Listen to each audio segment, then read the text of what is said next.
Mengapa tidak kita katakan menguntungkan? Ya memang tidak ada yang mendukung. Apakah kalian sedang mencari uang yang banyak untuk siapa? Untuk menyumbangkan kepada negara? Bukankah kalian itu tinggal tidak sampai setahun? Iya. Mengapa sudahlah pasrahkan kepada kepemimpinan akan ke depan, bagaimana kebijaksanaan itu akan dilakukan. Iya. Ya. Kalian melaksanakan amanah saja, apa yang mesti diselesaikan? Belum lagi kayaknya ini masih belum puas gitu. Saya mendengar bahwa katanya Presiden Jokowi tanggal 17 besok itu akan melawat ke Cina. Sekali mau datang ke Cina lagi. Saya mendengar seperti itu. Ya semoga dengan podcast ini kemudian membatalkan ya. Saya khawatir. Selamat datang di Lambulo Show. Fafifa Happy Ending. Assalamualaikum warahmatullahi wabarakatuh, teman-teman sekalian dari Sohib YouTuber Pejuang. Kali ini di depan kita ada beberapa YouTuber yang sedang live streaming. Ada Salwa Media Channel, ada Mimbar Tube, ada Anti Oligarki, dan terakhir the special one ada Fafifa TV. Dan di sebelah kanan saya ada Pak Mursalin yang biasa disebut Om Lim, Presiden KISDI sekaligus Dewan Pakar CSIL, dan tidak lupa sebelah kiri saya ada Direktur Utama Fafifa TV, Bang Hanan. Sudah lama kita tidak berbincang-bincang. Di malam ini adalah tanggal berapa nih Bang? 9. Tanggal 9 Oktober 2023. Setelah sepekan kemarin kita ada isu-isu yang cukup menarik yang perlu kita bahas. Karena di sini sudah ada Pak Mursalin yang kemarin kita tahu menghadiri atau lebih tepatnya menggeruduk ya di YouTuber itu menggeruduk DPD soal perkara Rempang. Ada beberapa tokoh yang lain yang hadir, diantaranya ada Bang Marwan Batubara, kemudian ada Pak Mursalin, Bang Rizal Fadilah, kemudian Bang Hatta Taliwang. Kita ingin tahu apa sebenarnya yang kemarin kawan-kawan datang ke sana itu dalam rangka apa, Pak Mursalin? Ya. Mungkin itu dulu sebelum nanti kita ke ijazah palsu. Gimana Pak? Baik, bismillahirrahmanirrahim. Kita tahu bahwa masalah Rempang ini bukan masalah yang sederhana, tapi disederhanakan oleh katakanlah aparat. Maka kita mencoba melalui jalurnya bahwa kita menggugat apa itu negara melalui DPR. Dan kita diterima oleh Wakil Ketua DPD Bapak Tan Sri Lindrung. Mengapa beliau? Ini sebenarnya terpenting juga, ini urusan masalah masalah DPD yang menangani memang daerah-daerah, mewakili daerah-daerah. Tapi nampaknya kok kayaknya belum ada bersuara. Inilah yang kita gugat pertama, memang DPD harus bertindak. Kemudian melalui DPD juga semoga Pak Tan Sri Lindrung akan menyampaikan kepada DPR bahwa ini sudah keterlaluan ini masalah Rempang. Kita minta untuk hentikanlah, sudah terlalu banyak sekali koreksi-koreksi, bukan saja dari para tokoh, tapi juga para akademisi, para rakyat, dan semua tidak ada yang menyetujui cara-cara dan DPN yang aneh. Kalau boleh saya melompat, sudahlah Bahlil ya. Nanti ini kan sudah memakan korban ya. Yang mau membuldoser masyarakat itu sekarang sedang terbaring di rumah sakit. Kalau bacaan mereka yang sedang konsentrasi kepada para aparat itu, ini bisa jadi atas doa-doa mereka gitu. Nah, jangan sampai Bahlil melakukan penipuan-penipuan ya. Dikatakan Jumat kemarin dalam keadaan masih mestinya orang jeda gitu, ternyata dia masih mendatangi masyarakat dan memberikan laporan bahwa masyarakat semua mendukung terhadap itu. Apa kita tidak melihat video-video itu dari kedatangan mereka dicegat rakyat, kami menolak, digeser, menolak, digusur, dan videonya dari setiap kelurahan-kelurahan Iya, kayak gitu. betul. Bagaimana cara Anda untuk menyelesaikan itu? Apakah tetap akan melakukan satu kekerasan? Tidak boleh memaksa. Saya tidak perlu merinci tentang kesalahan-kesalahan DPN karena sudah kita banyak bahas ya. Iya. Tapi kali ini benar-benar harus serius, kecuali memang kalian akan terjungkal melawan rakyat ini. Dan rakyat ini bukan saja di daerah Sumatera saja, ya di Jawa, di Madura, di Kalimantan, di Bandung kemarin luar biasa. Apa yang sedang dikejar kalau itu tidak menguntungkan untuk kalian? Mengapa tidak kita katakan menguntungkan? Ya memang tidak ada yang mendukung. Apakah kalian sedang mencari uang yang banyak untuk siapa? Untuk menyumbangkan kepada negara? Bukankah kalian itu tinggal tidak sampai setahun? Iya. Mengapa sudahlah pasrahkan kepada kepemimpinan ke depan, bagaimana kebijaksanaan itu akan dilakukan? Iya. Ya. Kalian melaksanakan amanah saja, apa yang mesti diselesaikan? Belum lagi kayaknya ini masih belum puas gitu. Saya mendengar bahwa katanya Presiden Jokowi tanggal 17 besok itu akan melawat ke Cina. Sekali mau lagi. datang ke Cina Iya, lagi. saya mendengar seperti itu. Ya semoga dengan podcast ini kemudian membatalkan ya. Saya khawatir. Iya. Ini akan membuat Ada deal-deal lagi ya? keputusan deal yang seperti dilakukan pada bulan Juli yang lalu. Betul. Ya, tahu-tahu sudah mendapat penandatangan MOU untuk menyerahkan penggarapan IKN. Ya. Kemudian kayaknya mematangkan masalah ini kalau tidak menguntungkan untuk bapak-bapak sekalian, dan rakyat juga malah senang kalau membatalkan ini. Tetapi kalau tetap memaksa-maksakan ini, saya khawatir doa rakyat itu ini mujarab ya, ini masalah penekanan kepada rakyat yang sangat memilukan itu. Nah, oleh karena itu disampaikan kemarin di DPD, baik menyangkut masalah proyek nasional itu, baik masalah tentang hak tanah ulayat, baik juga masalah pelanggaran HAM, banyak sekali poin-poin yang sudah disampaikan, sehingga memang ini semoga harus didengarkan. Bahlil tidak boleh melakukan penipuan-penipuan yang terus-menerus itu. Ya, kita kan ada kontakannya dengan tokoh-tokoh masyarakat sana. Ya. Bagaimana Pak Kris itu juga menceritakan yang sebenarnya, bagaimana Bu Samsi itu juga menceritakan yang sebenarnya. Jadi itu yang kita berharap, semoga janganlah meneruskan yang sifatnya orang mengatakan itu invasi itu, invasi yang dikomandoi oleh justru negara yang mestinya melindungi rakyat. Kalau itu untuk kebahagiaan rakyat, ya tentunya mengapa rakyat yang di situ yang digusur ini untuk kebahagiaan rakyat yang mana?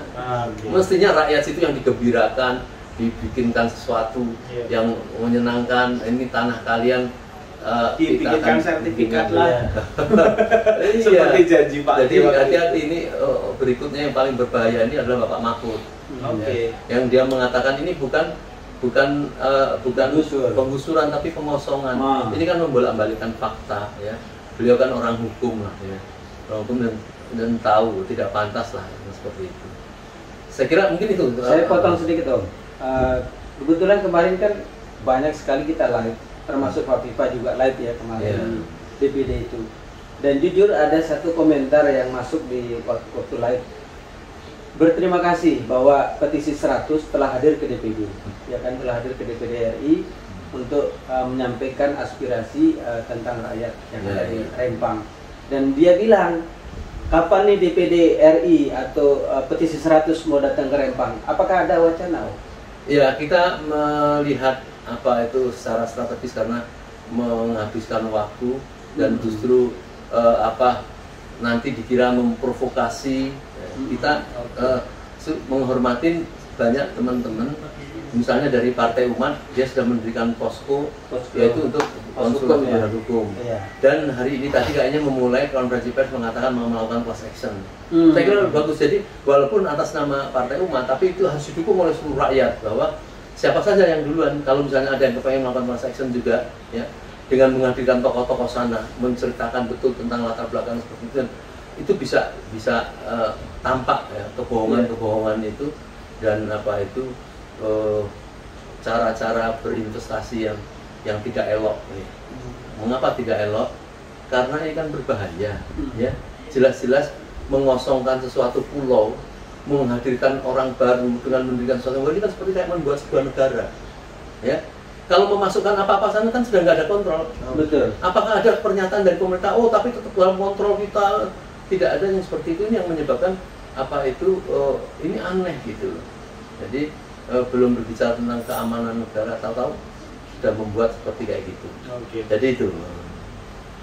Kemarin kita dengarkan sebelumnya ya, bahwa kita juga patut bersimpati ya terhadap kurang lebih 43 saudara-saudara kita di Rempang ya, ditangkap oleh aparat, dan sampai dengan hari ini juga kita belum tahu jelasnya seperti apa ini Bang Rusalin ya. Iya. Nah ini mungkin apakah ada pembicaraan ke sana teman-teman kemarin ke DPD Pak? Iya, bahkan Pak Amin itu kayaknya berani menjaminkan diri untuk minta dilepaskan mereka, menjamin kalau terjadi apa-apa. Oke. Tetapi perlu rakyat ketahui bahwa 43 yang ditahan itu, mereka itu justru sebenarnya pahlawan.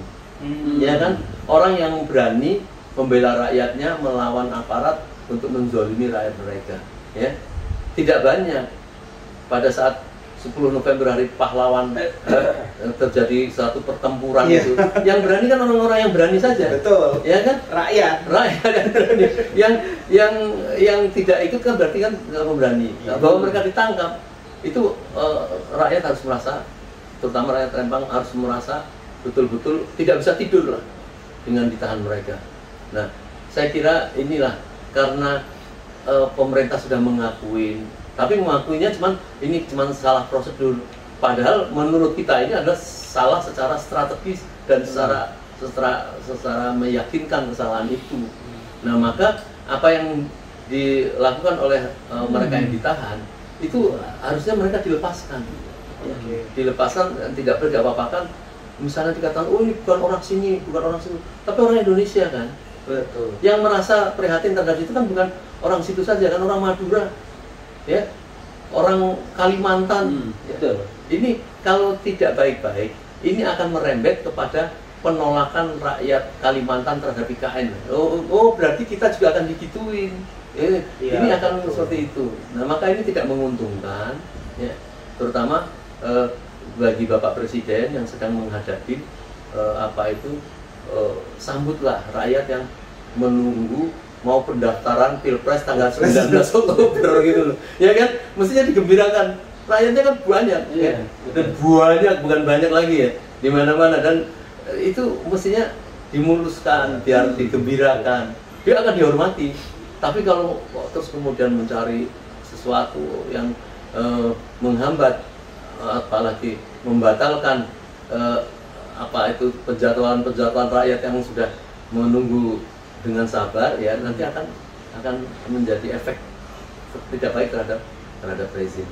Saya tambahkan sedikit Mas Arif ya, Om, berkaitan dengan kejadian yang Om singgung tadi mengenai di Kalimantan sudah ada yang masyarakat ditembak kemarin ya kan. Bahkan mohon maaf ya, kita dengar komandonya aparat aja dia bilang begini, oi tembak, siapkan AK, itu kan senjata itu Om ya.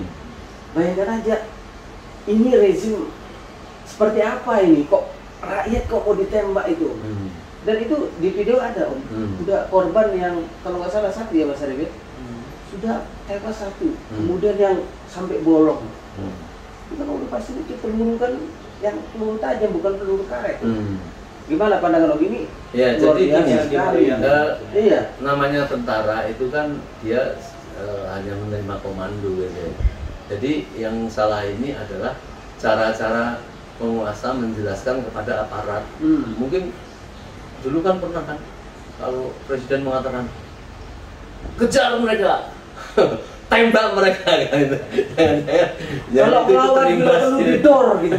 Ya, karena perlu didor. Hanya rezim ini aja Om. Ya, kita berdoalah karena kita mengamati persoalan-persoalan ini akan terjadi para calon presiden-presiden ini nanti melihat ini gitu ya, melihat ini dan tentu tidak akan melakukan sesuatu hal yang konyol gitu ya. Rakyat ini adalah harus digembirakan. Kalian menjadi pemerintah itu diberi kuasa untuk mengelola alam, untuk membahagiakan rakyat itu, bukan memiliki. Kadang-kadang mereka ini menganggap bahwa punya hak untuk mengelola untuk rakyat yang banyak-banyaknya, tapi memiliki untuk kelompok, untuk keluarga, ya kan? Berapa kebanyakan harta-harta yang mereka miliki, berapa perusahaan-perusahaan yang dimiliki oleh menteri atasi segala urusan itu. Jadi gitu kan, mungkin semoga dengan sakitnya ini siapa tahu turun ilham tobat gitu ya. Kita doakan saja seperti itu. Tapi saya ngeri juga melihat di WA itu bagaimana doa rakyat itu kepada beliau itu gitu loh. Nah, semoga ini juga mengilhami Bapak Presiden ya. Oh, jangan-jangan nanti kalau saya sakit didoakan seperti ini. Nah, insya Allah beliau akan didoakan baik-baik saja kalau menyisakan waktunya ini untuk baik-baik saja. Semoga kalau tanggal 17 jadi ke China itu juga ngomong misalnya apa itu, mohonlah hutang kami misalnya kayak gitu. Ini kita juga nggak mengerti ini G2G atau G2G. Maksudnya G2G ini betul-betul negara atau Jinping itu Jokowi itu ini G2G juga. Ini kan nggak boleh ada sesuatu rahasia yang akan dilaksanakan seperti kayak gitu. Nah, semoga ini apa itu masa yang bahwa kemudian tadi saya dengar apa itu katanya Pak Prabowo melakukan deklarasi ya, antara Prabowo dan Gibran katanya. Saya dengar tadi di videonya, semoga. Tapi ada kaos-kaos yang sudah disebarkan itu. Saya kepengen dengar juga dari partai-partai yang sudah selama ini apa itu bersama gitu ya. Yang untung Caimin itu bersama walaupun dia juga mungkin selalu berdoa sama Allah dan diselamatkan oleh malaikat. Nah, itu Gibran kalau memang secara sudah diloloskan oleh MK seperti itu, saya juga nggak ngerti. Ya silakan saja gitu loh. Silakan saja dilakukan dengan sesuatu yang konstitusi ya, untuk mencalonkan ya, beradulah secara kecerdasan dengan capres-capres yang lain. Itu. Ada informasi Mas Arif ya, Om Lin, memang di MK itu akan bersidang tanggal 13. Tadi saya baca di Detik, ini tanggal 13 akan bersidang untuk memutuskan apakah usia wakil presiden dan presiden itu menjadi 35 atau 30.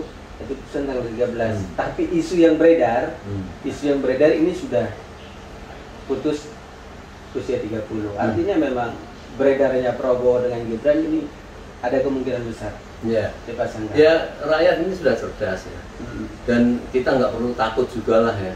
Kecuali yang dihadirkan ini kelasnya itu kelas kayak apa itu senator yang luar biasa pengalamannya, kehebatannya.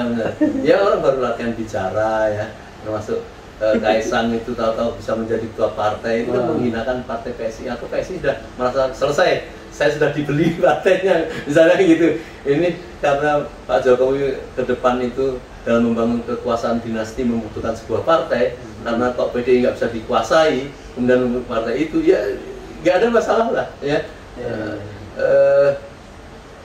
Rakyat yang cerdas tentu hanya senyum saja lah.